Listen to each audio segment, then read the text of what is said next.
തിരുവാഭരണം മുൻ commissioner KS ബൈജുവിന്റെ remand കാലാവധി നീട്ടി. അതിനെക്കുറിച്ചാണ് ഇപ്പോൾ കണ്ണൻ സൂചിപ്പിച്ചത്. 14 ദിവസത്തേക്കാണ് വീണ്ടും റിമാൻഡ് ചെയ്തത്. KS ബൈജുവിന്റെ ജാമ്യാപേക്ഷ കോടതി മുൻപ് തള്ളുകയും ചെയ്തതായിരുന്നു. ഇനി ശബരിമല സ്വർണ്ണക്കൊള്ള കേസിൽ മുരാരി ബാബുവിന്റെ ജാമ്യ ഹർജികൾ ഹൈക്കോടതി മാറ്റി. ഡിസംബർ 11-ന് വിശദമായി വാദം കേൾക്കാമെന്നാണ് കോടതി പറയുന്നത്. ബിനിൽ വിവരങ്ങളുമായിട്ടുണ്ട്. ബിനിൽ, വളരെ ശക്തമായ നിലയിൽ തന്നെയാണ് ഈ കേസിലെ ഓരോ പ്രതികളുടെയും ജാമ്യാപേക്ഷകളൊക്കെ കോടതി കണക്കാക്കുന്നത്.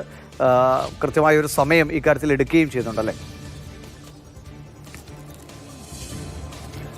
തീർച്ചയായും ഹൈക്കോടതിയെ വളരെ ഗൗരവ സ്വഭാവത്തിൽ തന്നെയാണ് എടുക്കുന്നത്. കോടതി തന്നെ ഞെട്ടിപ്പോയിരിക്കുന്ന ഒരു സംഭവം എന്നാണ് കഴിഞ്ഞ ദിവസം എസ് ജയശ്രീയുടെയും അതോടൊപ്പം തന്നെ എസ് ശ്രീകുമാറിന്റെയും മുൻകൂർ ജാമ്യ ഹർജികൾ തള്ളിക്കൊണ്ട് ഇതേ ബെഞ്ച് വ്യക്തമാക്കിയിരിക്കുന്നത്. ഇന്ന് സമാനമായ ബെഞ്ചിന് മുമ്പിൽ തന്നെയാണ് ജസ്റ്റിസ് A ബദറുദ്ദീന്റെ മുന്നിലാണ് മുരാരി ബാബുവിന്റെ ജാമ്യ ഹർജി വന്നിരിക്കുന്നത്. ഇതിന്റെ രണ്ടിന്റെയും ഒരു വ്യത്യാസം എന്നത് മറ്റ് രണ്ട് പ്രതികളുടേത് മുൻകൂർ ജാമ്യ ഹർജിയാണ്. അവർ അന്വേഷണത്തിന്റെ ഭാഗമായി വന്നിട്ടില്ല. മുരാരി ബാബുവിന്റെ കാര്യമാണെങ്കിൽ 2 കേസിലും കസ്റ്റഡി കാലാവധി പൂർത്തിയാക്കി. അതായത് SIT ചോദ്യം ചെയ്ത് തിരിച്ച് ജുഡീഷ്യൽ കസ്റ്റഡിയിലേക്ക് വിട്ട പ്രതിയാണ്. അതുകൊണ്ട് തന്നെ തന്റെ ഭാഗത്തെ അന്വേഷണം പൂർത്തിയായി ജാമ്യം വേണമെന്ന ആവശ്യവുമായിട്ടാണ് മുരാരി ബാബു വന്നിരിക്കുന്നത്.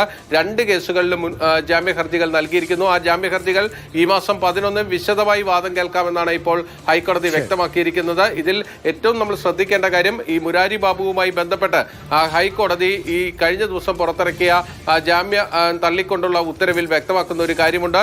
സ്വർണ്ണപ്പാളികൾ വെറും ചെമ്പുപാളികളാക്കിക്കൊണ്ട് ദേവസ്വം ബോർഡിന് മുന്നിൽ ദ്വാരപാലക ശില്പങ്ങൾ അഴിച്ചു കൊടുക്കാൻ കത്തെഴുതുന്നത് മുരാരി ബാബുവാണ് എന്ന് ഹൈക്കോടതി തന്നെ വ്യക്തമാക്കിയിട്ടുണ്ട്. അതുകൊണ്ട് തന്നെ ഇപ്പോൾ ഈ പെട്ടെന്ന് വീണ്ടും ഹൈക്കോടതിയിലേക്ക് എത്തിയാൽ എങ്ങനെ ആ ഹർജിയെ കോടതി പരിഗണിക്കുമെന്നത് ഏറ്റവും പ്രധാനപ്പെട്ട വസ്തുതയാണ്. ശക്തമായൊരു നിലപാട് ഈ കേസിലെ പ്രതികൾക്കെതിരെ ഹൈക്കോടതി ഇപ്പോൾ എടുത്തിട്ടുണ്ട്. ശരി.